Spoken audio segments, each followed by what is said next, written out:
ایک مشرکوں کی لونڈی بھی ہاتھ میں آئی تھی مسلمانوں کے، تو اس شخص نے قسم کھائی کہ میں مسلمانوں میں سے جب تک کسی کا خون نہیں بہاؤں گا میں چین سے نہیں بیٹھوں گا۔ تو رسول اللہ صلی اللہ علیہ وسلم کی عادت تھی کہ حفاظتی حصار اور سرحدوں کے پہرے بڑی دانش مندی اور معاملہ فہمی سے طے کیا کرتے تھے۔ رسول اللہ صلی اللہ علیہ وسلم کو اس بندے کی یہ اطلاع پہنچ گئی کہ وہ یہ بندے نے عہد کیا، تو رسول اللہ صلی اللہ علیہ وسلم کی یہ دیکھیں معاملہ فہمی ہے نا، رسول اللہ صلی اللہ علیہ وسلم بالعموم کسی اور طرح ترتیب دیتے تھے حفاظت کو۔ اس دن کا عمار بن یاسر اور عباد بن بشر یہاں پہ کھڑے ہو جائیں، آج رات حملے کا اندیشہ ہے، اور وہ ایسا ہی ہوا۔ وہ شخص آیا، اس نے تیر چلانا شروع کیا۔ عباد بن بشر حالت نماز میں تھے، تیر لگ رہے ہیں، نماز نہیں توڑ رہے، تیر لگ رہے ہیں۔ بالآخر نماز کو مختصر کیا تو عمار بن یاسر کو اٹھایا تو وہ زخمی ہے۔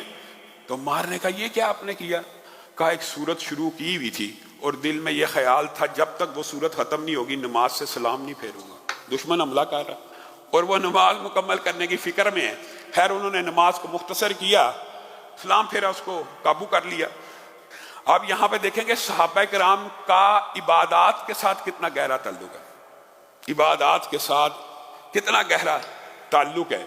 اور اسی غزوے کے حوالے سے روایات میں آتا ہے بعد میں، اور یہی بات راجع محسوس ہوتی ہے کہ اسی غزوے کے اندر صلاۃ خوف بھی نازل ہوئی۔ نماز کے متعدد جو ابواب ہیں، آپ محدثین کے جو چیپٹر دیکھیں گے جنازے کی، استسقاء کی، تو اس سے پہلے 4 ہجری سے پہلے آپ کو صلاۃ خوف کا تذکرہ نہیں ملے گا۔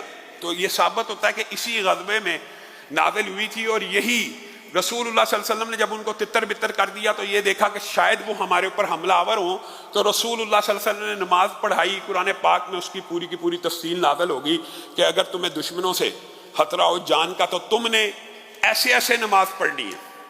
تو رسول اللہ صلی اللہ علیہ وسلم نے نماز پڑھائی 1 رکعت، اور پھر 1 رکعت پڑھ کے ایک لشکر قافلہ جو پورے کا پورا جنگجو تھے وہ پڑھ کے پیچھے ہٹ گئے۔ دوسرا آیا، رسول اللہ صلی اللہ علیہ وسلم نے ان کو 1 رکعت پڑھائی اور انہوں نے رسول اللہ کے ساتھ سلام پھیرا۔ اور دیگر روایات کے اندر آتا ہے رسول اللہ صلی اللہ علیہ وسلم نے 2 رکعت پہلے گروہ کو پڑھائی اور 2 رکعت دوسرے گروہ کو پڑھائی۔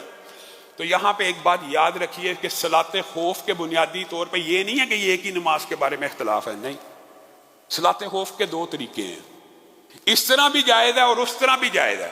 جب خوف زیادہ ہو تو 1 رکعت بھی کفایت کر جائے گی، جب خوف کچھ کم ہو تو 2 رکعتیں پڑھ لی جائیں۔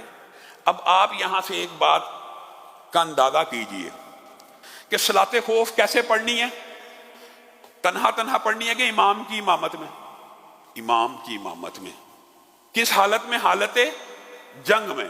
کس حالت میں؟ جان کے خطرے میں۔ کس حالت میں کہ لشکر آپ کے اوپر حملہ آور ہونے والا ہے؟ اس حالت میں بھی مرد کی نماز جماعت کے ساتھ ہے، اس حالت میں بھی۔ اور ہم یہ سمجھتے ہیں کہ چھوٹے چھوٹے عذروں کی وجہ سے، چھوٹی چھوٹی باتوں کی وجہ سے ہم نمازیں مسجد کے علاوہ پڑھ لیں تو کوئی حرج نہیں۔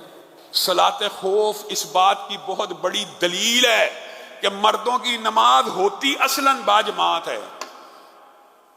اگر باجماعت نہ ہونے کی کوئی رخصت ہوتی تو کم از کم جنگ میں ہو جاتی۔ جنگ میں تو رخصت دے دینی چاہیے تھی، جنگ میں تو جان کا بھی خطرہ ہے، جنگ میں تو دشمن کا بھی خطرہ ہے۔ اس لیے میرے بھائیوں، نماز باجماعت کا اہتمام، بنیادی طور پہ مساجد کا قیام اس فریضے کی ادائیگی کے لیے ہوتا ہے جس سے ہم غافل ہیں۔ جمعے کے اندر مسجدیں بھری ہوئی ہیں، کیا جمعہ صرف مسجد میں فرض ہے؟ تو بھائیوں عام نمازیں بھی فرض ہیں۔ عام نمازوں میں جب جمعے جتنے افراد آ جائیں گے تو آپ سمجھ لینا معاشرے کی اصلاح ہو گئی ہے، ورنہ معاشرے کی اصلاح باقی ہے۔ عام نمازوں میں فجر کی نماز میں جمعے جتنے نمازی ہوں تو آپ سمجھ لیں کہ معاشرہ دین کی مبادیات کو، دین کے اصولوں کو سمجھ چکا ہے۔ اگر حالت جنگ میں جماعت سے پیچھے رہنا نہیں ہے تو اور کس وقت ہے بتائیے؟ اور پھر کس وقت ہو سکتا ہے؟ ہاں تخفیف ہے، مانتے ہیں 4 رکعت کی نماز 2 میں کر لی جائے، 4 کی نماز زیادہ ہو گئے 1 رکعت، لیکن پڑھنی ہے، گرتے پڑھتے کسی بھی صورت میں پڑھنی ہے، چھوٹ نہیں سکتی، اور باجماعت پڑھنی ہے۔ تو یہاں سے اس بات کی اہمیت کا بھی اندازہ ہوتا ہے